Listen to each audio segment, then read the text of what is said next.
lalaki sa Pasig ang itinumba sa loob mismo ng kanyang bahay. Tinitignan kung ang mga umano'y drogang nakita sa bahay ay may koneksyon sa pagpatay. Nakatutok si Oscar Oida.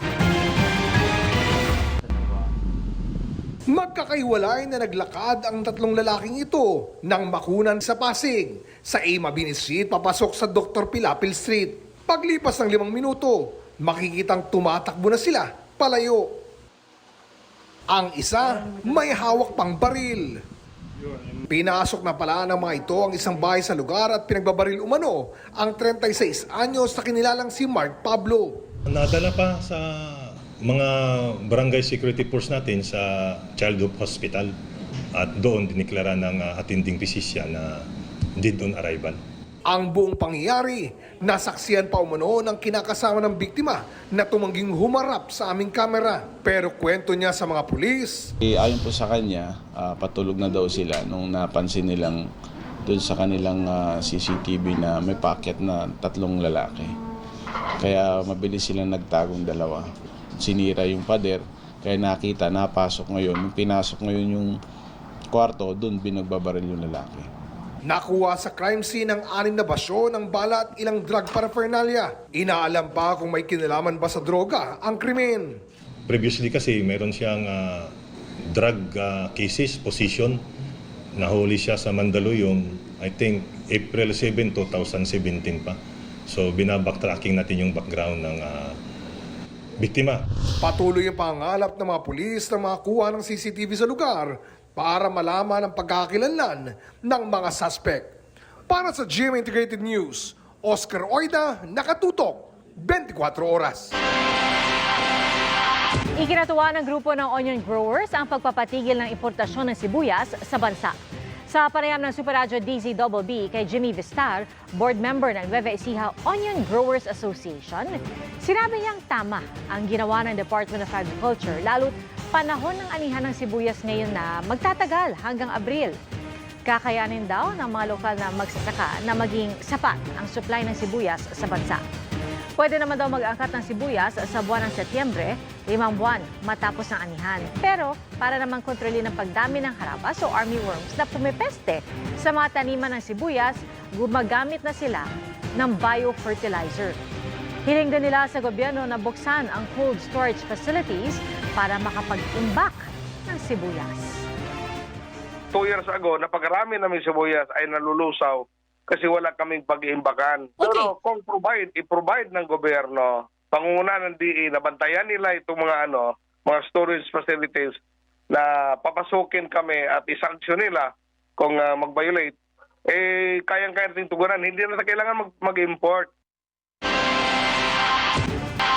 Ikinabahala ng ilang residente sa Las Piñas ang masangsang na amoy mula sa isang kaduda-dudang kotse.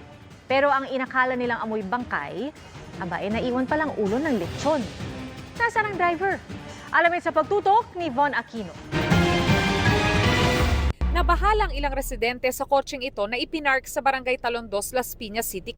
Nakatanggap daw ng report ang mga pulis na may masangsang na amoy na nanggagaling mula sa sasakyan. Kinailangan pa raw ng mga otoridad na ipabukas sa locksmith ang kotse dahil wala ang driver nito. At nang buksan ang trunk, ito ang tumambad. Nilalangaw na ulo ng lechon at iba pang pagkain.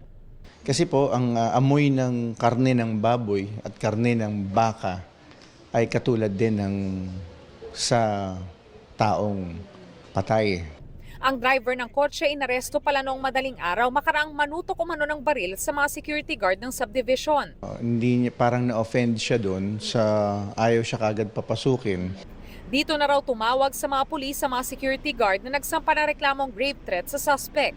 Ayon sa Las Piñas City Police, na-inquest na ang driver pero nagkaaregluhan din kaya nakalaya ito. Bukod sa ulo ng lechon, nakuha rin sa loob ng sasakyan ng isang baril, mga bala, isang bote ng beer, mga ID at iba pang personal na gamit.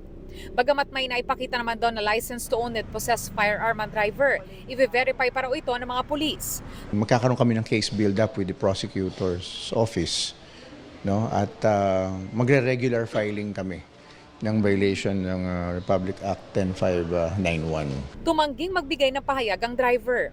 Para sa GMA Integrated News, Von Aquino, nakatutok, 24 oras. May nakaamba na namang pagsipa sa presyo ng mga produktong petrolyo sa susunod na linggo. Sa forecast ng Uni-Oil, tinatayang nasa 90 centavos hanggang 1 peso and 10 centavos kada litro. Ang itataas ang kada litro ng gasolina. 70 hanggang 90 centavos naman ang posibleng madagdag sa kada litro ng diesel. Nauna na rin sinabi ng Department of Energy na base sa 4-day trading hanggang noong Huwebes, posible ang taas presyo sa diesel at gasolina pero walang adjustment o pwede pa mag-rollback ng 10 centavos sa kerosene.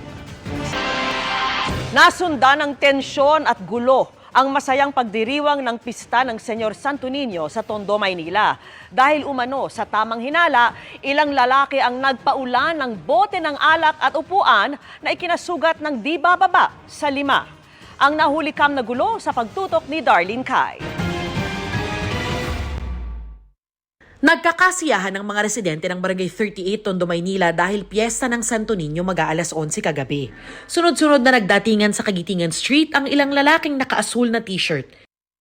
Ilang saglit pa, nagkagulo na. Isa-isang dumampot ng bote ng alak ang mga lalaki, saka ito pinagbabato sa mga residente sa kabilang bahagi ng kalye.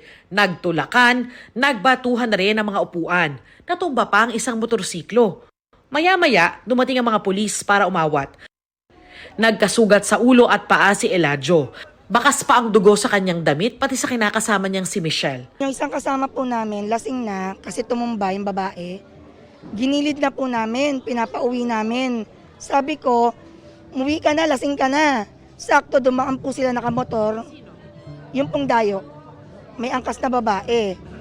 Inista pa po nila yung motor nila dyan sa kantong salita niya. Bumalik. Sabi niya, sinong minura nyo? Sinong pinapauwi nyo? Sabi ko, teka lang, walang nagpapauwi sa inyo, hindi namin kayo kilala. Umalis daw ang motorsiklo, pero maya-maya, bumalik ang lalaki na may kasamang iba pa. Pinagbabanatan niya yung kapatid kong babae. Tumumba na kami sa tindahan, gumitna na ako. Doon na raw sumaklolo sa kanya ang kanyang pamilya. Nanghamon po talaga. Kaya nung time ng bato na po sila, syempre umawat na po lahat.